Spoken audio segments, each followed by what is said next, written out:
स्वागत गरिदिनका निमित्त हामी हार्दिक अनुरोध गर्दछौँ। त्यसै देउसी भैरव खेल्दा अलिअलि दक्षिणा झार्ने मेसो पनि होला यो संस्थाको। अब त्यसैले बुझ्दा पनि केही फरक पर्दैन होइन। यो फकाएर धम्काएर झुक्काएर होइन जसरी पनि आज दक्षिणै झार्नु छ यो सिधा। जस अब एउटा खुसीको कुरा पनि हो, संयोगले यो चाडपर्वको बेलामा उहाँहरू नेपाल आउनु भएको छ। जति नेपालबाट टाढा भइन्छ नेपालका संस्कृति प्रति आज बढी माया र सद्भाव हुन्छ।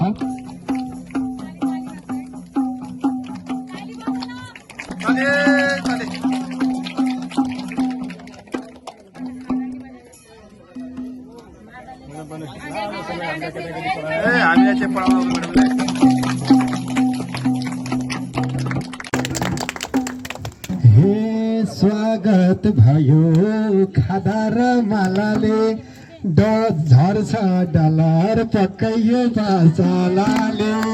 स्वागत भयो मादा र खादाले झर्छ डलर पक्कै यो चालाले। बाटो हेरे हुन्छ है घरमा यसपालिको दसैँ र तिहारमा। बाटो हेरे हुन्छ है घरमा यसपालिको दसैँ र तिहारमा। बाटो हेरे हुन्छ है घरमा यसपालिको दसैँ र तिहारमा।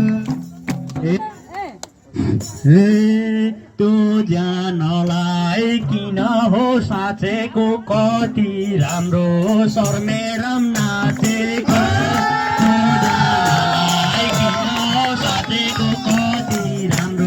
शर्मेरम नाचेको कटु हेरे हुन्छ है घरमा यसपालिको दसैँ र तिहारमा।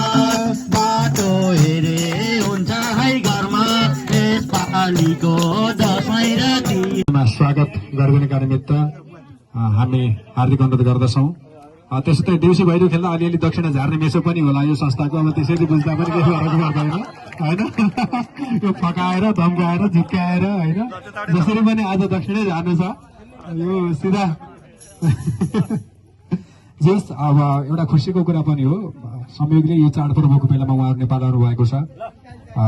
जति नेपालबाट टाढा भइन्छ नेपालका संस्कृति प्रति आज बढी माया र सद्भाव हुन्छ।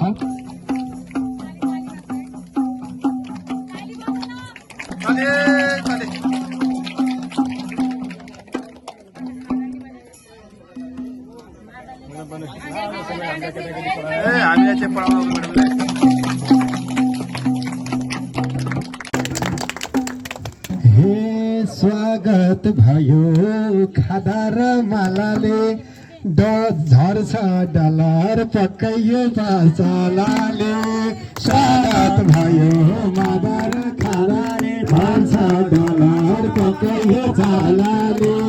बाटो हेरे हुन्छ है घरमा यसपालिको दसैँ र तिहारमा। बाटो हेरे हुन्छ है घरमा यसपालिको दसैँ र तिहारमा। बाटो हेरे हुन्छ है घरमा यसपालिको दसैँ र तिहारमा। तँ जानलाई किन हो साँचेको कति राम्रो शर्मेरम नाचेको। साँचेको कति राम्रो शर्मेरम नाचेको कटु हेरे हुन्छ है घरमा यसपालिको दसैँ र तिहारमा। बाटो हेरे हुन्छ है घरमा यसपालिको दसैँ र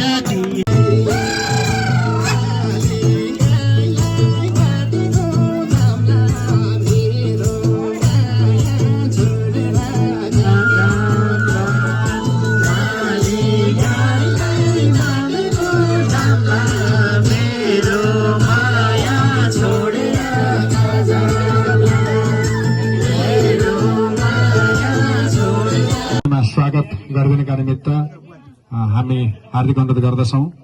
त्यसै देउसी भैरव खेल्दा अलिअलि दक्षिणा झार्ने मेसो पनि होला यो संस्थाको। अब त्यसैले बुझ्दा पनि केही फरक पर्दैन होइन। यो फकाएर धम्काएर झुक्काएर होइन जसरी पनि आज दक्षिणै झार्नु छ यो सिधा। जस अब एउटा खुसीको कुरा पनि हो, संयोगले यो चाडपर्वको बेलामा उहाँहरू नेपाल आउनु भएको छ।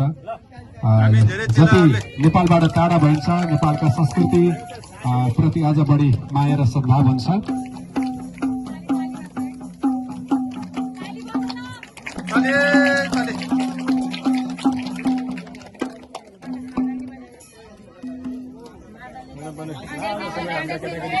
हामीलाई चाहिँ पढाउनु